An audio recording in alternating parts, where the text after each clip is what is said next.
Natijadan xursandmiz.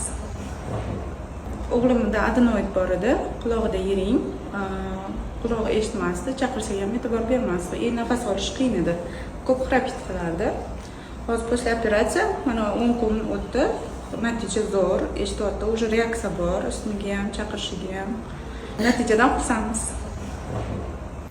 Bolaga stress bo'lmaslik uchun onasini yonida uxlatib, keyin operatsiyaga olib kiramiz. Steril perchatkani kiyamiz, steril instrumentlarni tayyorlaymiz. Bemor narkozda bo'ladi, gazli narkoz. Yurak urishi, davleniyalari o'lchanadi, har doim tekshiriladi. Anesteziolog vrachimiz dorilarni kabinasida qilishadi.